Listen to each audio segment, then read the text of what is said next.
A, B, C, D, E, F, G, H, I, J, K. Yeah, but that's a nice necklace. Can you design this yourself? No, this is like a vintage piece that I just customized. Okay. Maybe you should do some masculine stuff for me as I well. do, Oh, I you do, I Huh? do both. Oh, sorry, you cut us there. Huh? Well, welcome to another edition of In Camp with Isaac Dogboe, right here in Washington, D.C. And today, we're just throwing the focus on a few other angles to the very big story that Isaac Dogboe is writing on April 1. Do remember that the essence of all of this is to ensure that we bring everybody along with us as Isaac Dogboe looks forward to becoming a two-division world champion, a place or an accolade which is very, very rare amongst Ghana's boxing world champions. So my name is Nathaniel Attoh, and as always, I'm glad to have your company as we take you through a set of very interesting conversations. Well, maybe you may have company where you are and where you're watching us from, but I also have very good company, and I've got greatness for company.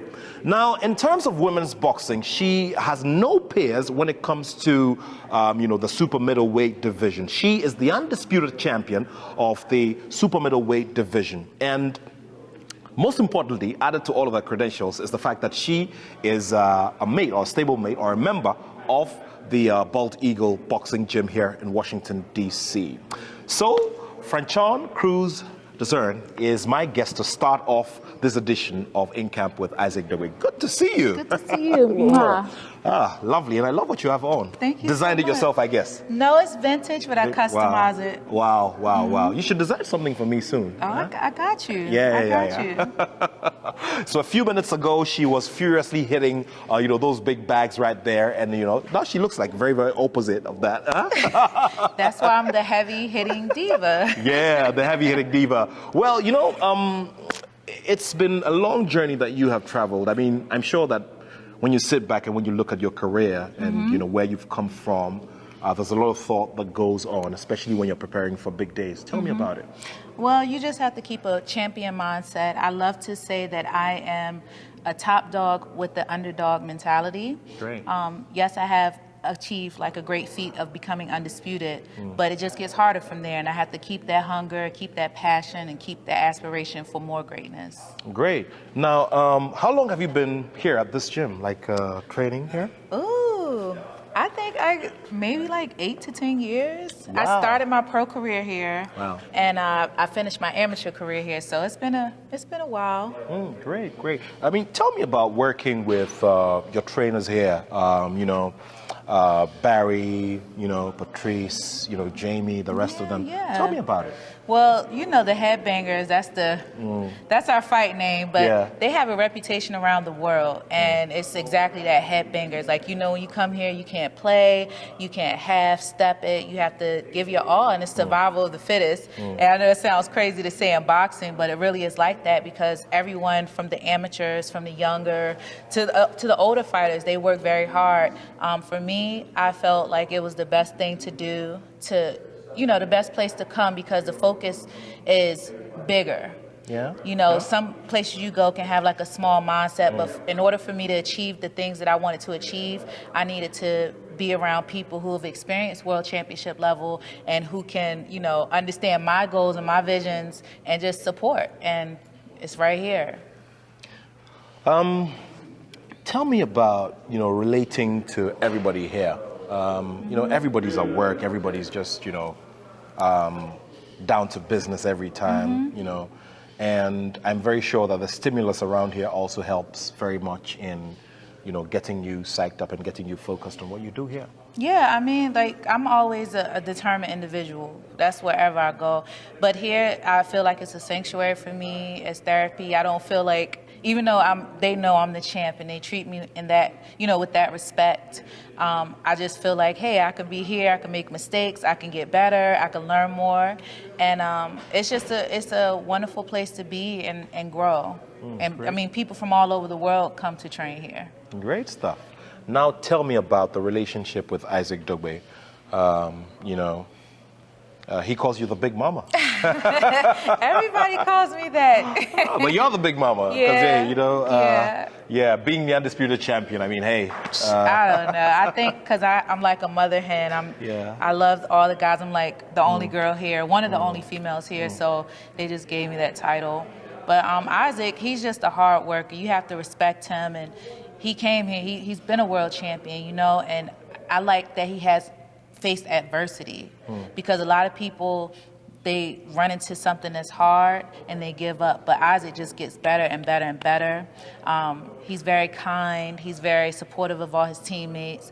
And he push them. When he get in the ring, you would think he hates everybody, but that's just him, always on go. Yeah. Now, considering that you are in the space, a space that he's been in before, you know, I don't know what your reaction was like when you heard that he has an opportunity to become, you know, a 2-division world champion. It's Neho.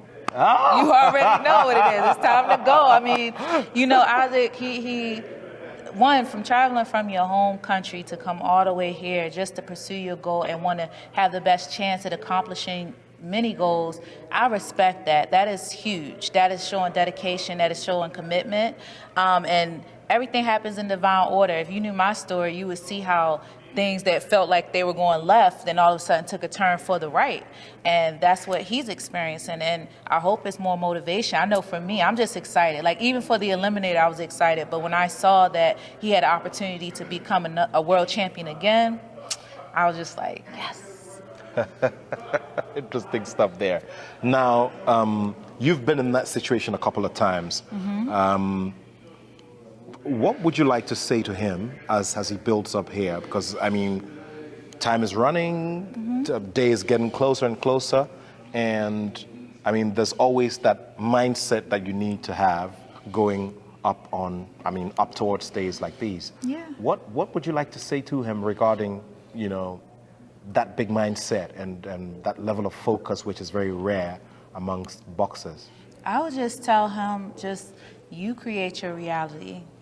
Take one round at a time. You got 12 rounds to decide your future. And even when things may seem like it's not going your way, go harder. Even when things are going your way, go harder. And he has complete belief in himself. I see it in the way he trains, just the way he speaks, the way he carries himself. He carries himself with grace in defeat and carries himself with grace in achievement. So, I mean, he knows what to do to become a champ. He's been there before, so just do what you do. Great, do what you do. Okay, so we just heard from the undisputed champion of the super middleweight division in women's boxing, and she has been advising Isaac Dogboe on how to place his mind, how to get himself ready for that very big day. So we wish you well. Thank you. I'm looking forward to my measurements, and you know. I got you. Yeah. You look like I see like a 36 jacket, maybe. I don't know the measurements, but I got you. Probably. Yeah. So the next time you see me announcing a fight in Ghana or elsewhere, maybe here, I could be wearing a jacket that she made. Well, you know, Isaac's going to be wearing something I made, so I'll be with him in the ring. Exclusive, and that's new. You heard it right here. So what Isaac is going to be wearing is going to be made by the undisputed champion. Maybe we should do the brand name. I mean, we're doing brand consultation here, you know, undisputed wear or something like that. No, the heavy hit is the HH Design. I just make it. I don't know yet. It's going to come, but it's just, HH Design. Yeah, sure. So, well, looking for an autograph. I'm going to get mine first, eh? Thank you. All right, people, so we're still here. We're going to be having some more conversations in this edition, and so you have to stay here with us as we take you through In Camp with Isaac Dogboe, with me, Nathaniel Attoh. So, you know, catch you. Let's also talk about, you know, starring in the movie Creed, the world-acclaimed, you know, boxing movie Creed. Third installment coming up, you know. You featured in number 2 and number 3. Yeah. Give us a bit of that experience, you know, that experience of working on set now, taking, you know, a sport that you're so accustomed to, something that's part of your life, now onto another level and onto the silver screen.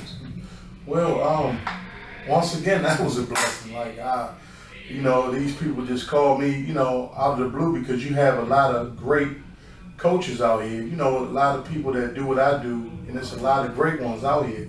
And just, you know, to pick me out of all those guys, you know, I was honored, man. And, you know, once I, you know, went on the set and, you know, started, you know, because they wanted as much as, you know, real boxing in the movie. So, you know, they was picking guys that was, you know, they feel that was, you know, professional in the sport and that was doing good stuff in the sports. So I was called. So once I started helping, I didn't even know I was gonna be in a movie. I was just working as far as holding mitts and training stuff. But I was, he told me one day you're gonna be in a movie, and I told him, look, I can't do no acting. But he was like, nah, just do what you do in the gym. The relationship with me and you just treat me like I'm one of your fighters, and that's how that's how it went. And so he made it easy for me. So I was in my element, as far as doing your coaching, doing the mitts and stuff like that. And man, it was beautiful, man. It was just, but I got a newfound respect for actors because they work hard. You got to do all these takes and stuff like that, 15-hour days on the set. So, but I mean, and when you look at it, all that work, and you see it on the screen, it's amazing, man. It's beautiful, man. And part 3 is coming up as well? Yeah, part 3 will be out March 3rd. I guess in all the theaters all around the world. So, wow. Yeah, tune in.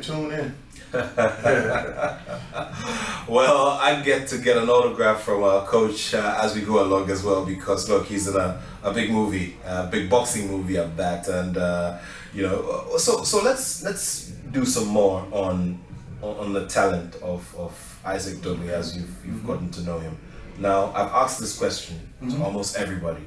I want you to tell me about the relationship, where it started from, and the kind of value that you've created with Isaac Dogboe, from the start up till this point.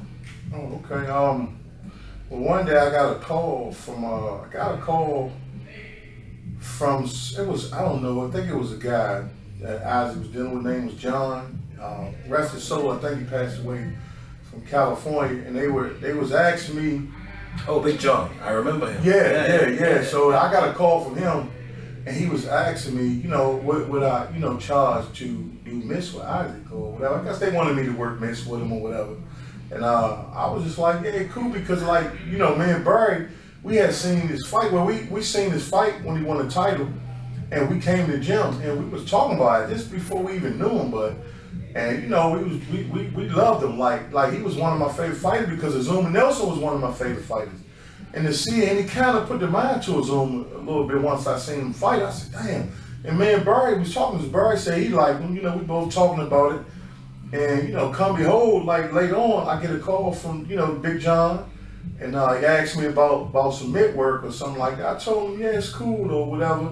And they said they would get Isaac my number, so I got a call from Isaac, and we talked briefly. He was just asking me about, I guess, the program or what we do here or whatever. So we didn't. So I got another call from Buddy McGirt, the trainer Buddy McGirt, and he was asking me. I told him I had talked to Isaac, so I communicated with Isaac again, and I just told him. I guess he just, I think they wanted me to come out. I guess where they were at, in California somewhere. But Isaac ended up calling me back, and I just, when I was talking to him, I told him, why don't you just come here for a couple of weeks? And he came down for a couple of weeks, and he worked with us. And that's when he came down, he fell in love with the gym, and he just said, look, man, I think I want to stay here and train. So I think I spoke with his father a few times, and about him, about what he doing, and his father was just like, I guess he was on board with us working with him or whatever. So we was cool. Like I said, Isaac was, at that point he had got, everybody had got, familiar with him, and he was like family, you know what I'm saying? I mean, one of the best little cats I know, man. He's a good dude. Like, energy is, beautiful energy. Work hard, and he give, and like Coach Barry said, you have to stop him sometimes, because sometimes he can overdo it. He'll keep pushing, but I mean, all in all, he's a good dude. It's like, he's a beautiful soul. Good. Just like one of my kids, that's how we all look at him. Like, my kid, my sons, they train together. So, I look at all of them like my sons. They, that's how me and Barry, we both look at them like that. And the rest of the coaches, Coach Jamie and Juice, we all look at them like they our kids. We get on them when they doing, when they not doing what they're supposed to do. We on them. But Isaac, man, just a hard worker. And like I said, you just got to stay on him. You know what I'm saying? Because I mean, he'll lose focus at times, but I mean, one of the hardest workers though. He's one of the hardest working fighters in. Wow. And you know, that's why, you know, you see why he was a world champion, because he got that in him. But you know, once he came here and with us, it's like family. It's been like family ever since. Like, you know, when we got something coming up, we work hard. You know, every time we got a fight coming up, we push. We in the gym putting work in. You know. Well, if you just joined us, we're here, you know, bringing you another edition of In Camp with Isaac Dogboe, a special set of episodes that we're bringing you in the build-up to that big world title fight between Isaac the Royal Storm Dogboe and Robeisy Ramirez on April 1. And of course, there are many other angles to this story, but we'd like to say a very big thank you to Ghana Gas for supporting, you know, this project. Now, Coach, tell me what you and the rest of the team have had to correct about Isaac's craft in the ring. I mean, we've seen a certain level of consistency. I mean, since he returned to the ring following his 2 losses to Navarrete. What have you had to correct in his craft to get him up to this point? Well, just pretty much, you know, yeah, we just pretty much, we don't change anything we was doing. We just pretty much add to it. And a lot of things we were getting on him about is just fighting emotional. Like, you know, like if you get hit by something, you know, you just don't show that, you know, you want to get back on anything. It's, you know, like I say, there's a plan for that. You know what I'm saying? I mean, in boxing, if you get hit, you can't let a man know you hurt or anything. You know, with Isaac, we have to, in the gym, sometimes we have to calm down, because like he can be working and, you know, get hit with something and just kind of lose it. Now you want to fight. Like, you know, boxing, it ain't about fighting. You know what I'm saying? It's you know, it's about being strategic. You know what I'm saying? Not just losing your head or stuff. So it was just little things like that. You know, calm down, kind of settle down. But you know, I mean, he was always good. We just had to add to it. But I just think after those 2 losses to Navarrete, he was kind of broken though. You know what I'm saying? But he slowly but surely got everything back in order. And like I said, we still working with him on it. But he's if you watch a few of his last fights, he's doing different things. He's thinking now. You know, instead of just kind of just rushing out there doing anything. Now he's making things count. Like, instead of throwing mindless punches, he's taking his time. He's placing his shots. You know, shooting the shots he needed to shoot. Instead of just, you know, at first when he came, he was just like, it's just a few things we had to correct. But I mean, overall, I thought his, you know, whoever had him, which was his dad or whatever, I thought he did a great job with him as far as, you know, his skills and things like that. You know, we won't take credit for, like, we showed him everything, but we added to what he was, you know, what he had in him. We just kind of add to it and just try to make him better. You know, 'cause now, the big task ahead, you've seen many of these scenarios where boxers are getting themselves ready for the very big day. What do you make of Isaac's demeanor in these days, especially when, you know, the moment or the day that he's been working towards in the second phase of his career is approaching gradually? I mean, from your end and from your lens, what do you make of his demeanor around here, you know, on a daily basis? His demeanor here is like he feel at home, and like I said, it's a whole different mindset when we got a date. If we, like, April 1st coming up, so now we turn up. There's a whole different mindset. We just on work. You know, if we don't have nothing coming, of course we stay in the gym. We always stay in the gym training, but like his mindset is different when the fight coming up. When we got a date like this April 1st fight coming up, the whole day, like we get in here earlier, we on time with things, and you know, everything we do is high impact. You know, like, in other words, if we didn't have anything coming up, we just kind of come in here and go through the motions, you know, getting your work in. But it's different. Like his whole attitude changed when he come in. He's still friendly, still loving and everything else, but it's just, you know, like we pretty much in beast mode. You know what I'm saying? Like, we gonna go. Like it's time to go. So that's the attitude that I see different. You know, it's on. You know, when the fight date, when the date is coming up, then you know it's a whole different mindset in. I always like to look at the other camp and what they're also bringing into this bout. You know, on the other side, Robeisy is a man who's looking for this for the very first time. Isaac has been there before. There's going to be a lot of hunger. Coach Barry has already said that this short is not going to be an easy fight. It's not. Yeah, and you know, I mean, once you saw the pairing, what was the first thing that struck you about the pairing? Dogboe Ramirez. I thought it was actually a good matchup. You know what I'm saying? I was like, yeah, this is a good one. You know, and I kind of knew that they was going to kind of, you know, fight each other because I heard Robeisy, you know, when he had won his fight, he had called Isaac out. So, and I kind of knew they was going. I just kind of had the feeling they was going to hook that up. But I just think, you know, like I said, I think we'd be ready for him. You know what I'm saying? Like. You know, I mean, I hope they don't think it's sweet. You know what I'm saying? I hope they don't think it's gonna be an easy fight because it's not. You know, we already know. We already got that mindset. That's why we work the way we work because we know how the fight gonna be. So we prepared for whatever. You know what I'm saying? And that's pretty much what it is. We did. You know, I mean, the matchup though. I love the matchup. You know what I'm saying? I love it. You know, and I mean, it's gonna be fireworks. Let's talk about days of difficulty and days when things go smooth.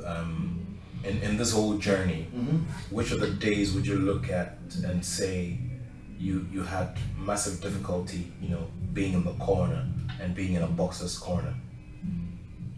When they dealing with stuff outside the ring, you know, like things they deal with outside and it mess with their mental, and you kind of see that, you know, their energy is not the same. And that's, you know, and especially with Isaac, that's the only thing that, you know, that we have here. We never had an issue with him about training and things like that. It's just sometimes he might have some outside distractions that, and we know the fighters when they come in here. Like, we know what type of energy they have. You know, we know if it's something on their mind. We know if they're dealing with anything. I mean, 'cause we've been around long enough now to know. And so, you know, we just, you know, so we pretty much pull them in the office and kind of try to pull it out of them, trying to, you know, get them to vent to us so they can so we can kind of like see what we can do to help, you know, and yeah, that's things that be difficult, like, you know, with fighters sometimes. It be the outside distractions, especially with Isaac. With him, you know, like I said, he don't have no problems in the gym, you know. It's just like I said, outside things that he deal with, and sometimes it be bad days when he come in here like that. Like, he might come in here and if he spawn, you know, you'll see something different in him. And then, you know, if he come in here having a good day, you know, he's, you know, like I say, he's good and his mental state is good. And yeah. Let's also, you know, take a look at the journey after COVID, all of these fights that he had and all of these wins. Which of them would you say impressed you the most, and what would be the reason? I think his last fight impressed me the most because what's the guy name for Joet? Was it Joet? Joet Gonzalez, yeah. Yeah, so I think that fight impressed me more than anything because, you know, Isaac was, you know, he was doing good in the beginning, but it seemed like he started going downhill.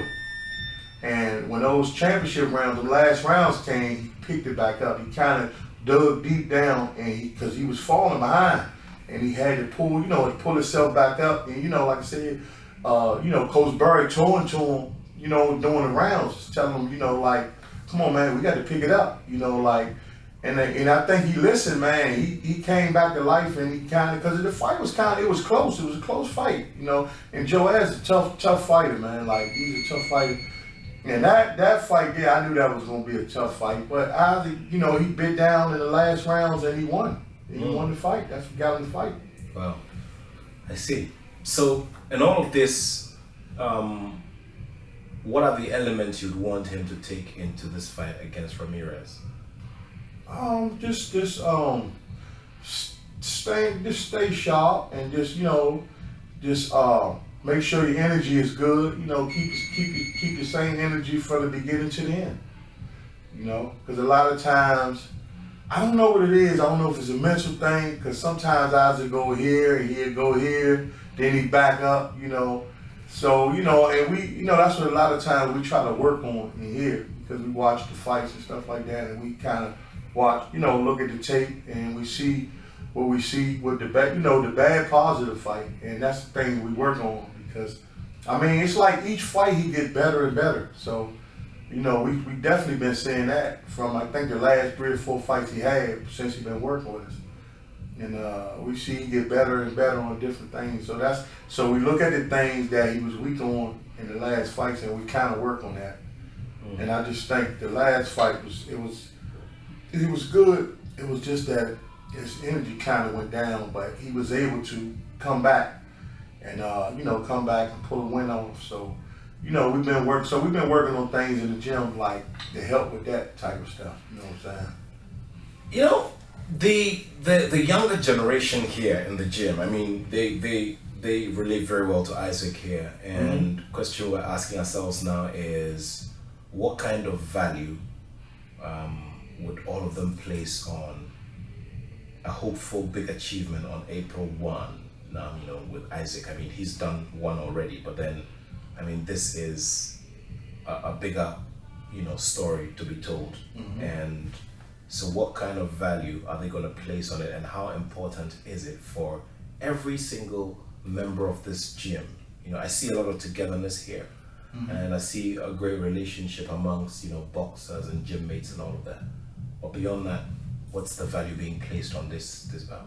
I think the value being placed on this is he's been getting good work with these fighters, and it's been different looks. You know, haven't been one look. So we put him in there with different people and with different styles of fighting, and like I said, he's able to deal with it. So I think that brings a lot of value to what's coming up in this fight with Robeisy.